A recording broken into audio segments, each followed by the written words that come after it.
Hi, today I'm going to be discussing AIDS, HIV, and hepatitis. The first thing I will discuss is the difference between HIV and AIDS. HIV is the point where it is still making itself known. HIV is a retrovirus, which is a family of RNA viruses containing reverse transcriptase enzymes, which allows the virus's genetic information to become part of the information that is given to the cells upon duplication. In saying that, it also means that there is a possibility that it may not become full-blown AIDS if the immune system is strong enough to fight it off. But in the case that it does, the retrovirus has duplicated itself enough times in the hostess's cells that it becomes AIDS, which it then becomes a disease of the immune system, causing you to be more susceptible to infections such as pneumonia or even the common cold. Now, there are various ways that HIV and hepatitis can be transmitted. HIV can be transmitted through unprotected sex, injection drug use, or mother to infants, and in some rare cases, blood transfusion, organ donors, and as well as the healthcare setting. Now, in the healthcare setting, it is very possible that when a surgeon or a dentist is using their tools, that they slice open their finger, which they may not realize at that time. So, say a drop of blood happens to get in where they're having surgery or where they're pulling a tooth. That is a very possible outcome. Now, hepatitis can be transmitted through contaminated blood, sweat, tears, saliva, semen, vaginal secretions, menstrual blood, and breast milk. Now, comparing and contrasting HIV, hepatitis, and AIDS, the only real thing I could think of is that HIV and AIDS are both instantly contagious, whereas hepatitis is not always contagious.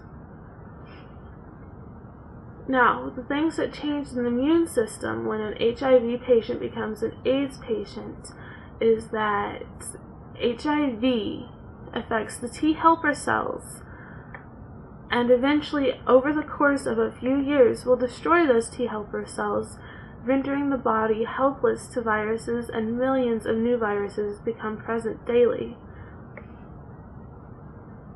There are a few treatments for AIDS and HIV.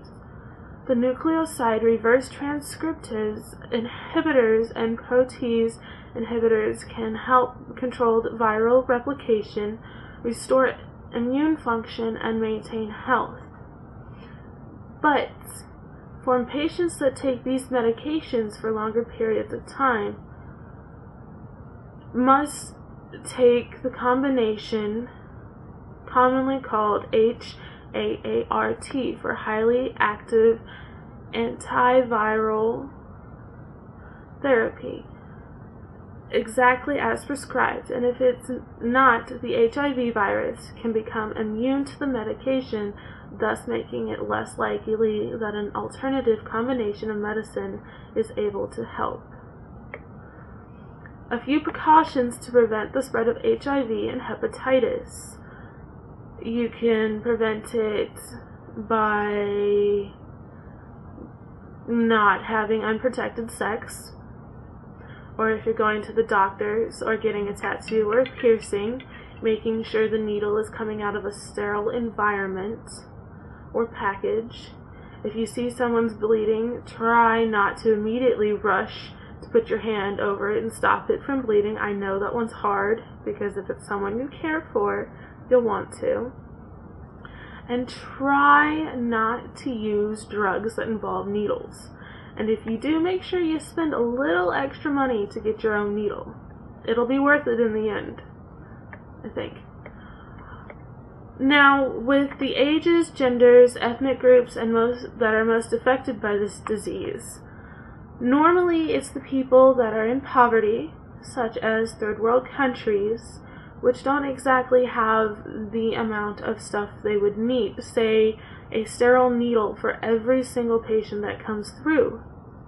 So in some cases, they'll just wipe the needle off and call it good.